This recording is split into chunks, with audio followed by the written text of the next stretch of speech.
The 2008 presidential campaign was the first time we heard the expression "no drama Obama." It was a compliment from one of his supporters. Now, as Bill Plante reports, critics say the president is not only no drama, but they say he's no fun, and that's hurting his relations with Congress. Please have a seat, everybody. Good morning. The questions at the last press conference of President Obama's first term covered the usual ground: the debt ceiling, gun control, the fiscal cliff. But then a reporter asked about the criticism that the president is too insular, doesn't socialize enough. Most people who know me know I'm a pretty friendly guy. And I like a good party.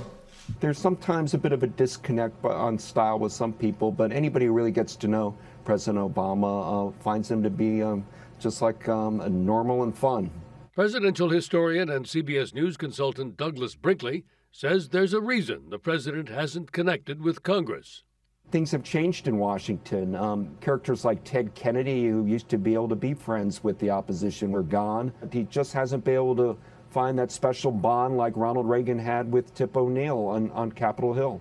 The president reminded reporters on Monday that he did play a friendly round of golf with House Speaker John Boehner in 2011. I like Speaker Boehner personally.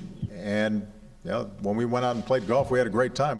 But Mr. Obama was quick to add it didn't help resolve the budget impasse. Will things be any different when the president begins his second term next week? He seemed to hint they might be. Now that my girls are getting older, they don't want to spend that much time with me anyway. So I'll be probably calling around looking for somebody to play cards with me or something, because I'm getting kind of lonely in this big house. So maybe a whole bunch of members of the House Republican caucus want to come over and socialize more.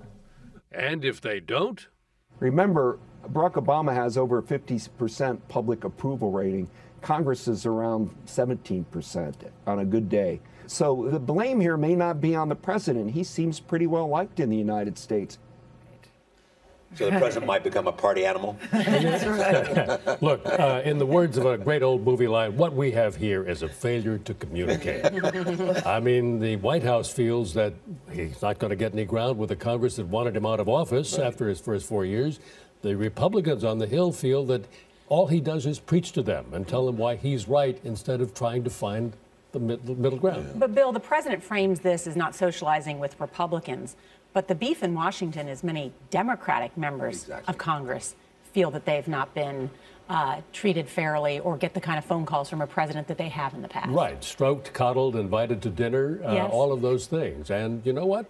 That's true. Mm-hmm. And Democrats will admit it privately, but they don't say it publicly. But why doesn't he do it with Democrats? I mean, you might understand that he doesn't think it serves a good purpose with Republicans, or he's not very good at getting them to agree. But Democrats are the people who are on his friends and on his side. Sure, but he's just not that social, for one thing, and he'd prefer to do business in a straight-up, sort of straightforward manner. He doesn't get the schmoozing part. Yeah. I mean, Lyndon Johnson did, Bill Clinton did. He doesn't. So even though the kids are going to be out of the house, so to speak, yes, you don't expect him to change. I think it'd be great. I mean, party. You just made the joke. The kids are coming out, moving on. Come on over. We'll see. Big house. Yeah, it's a big house. Let's lots have of a party. room. Yeah. Thank you, Bill Plante.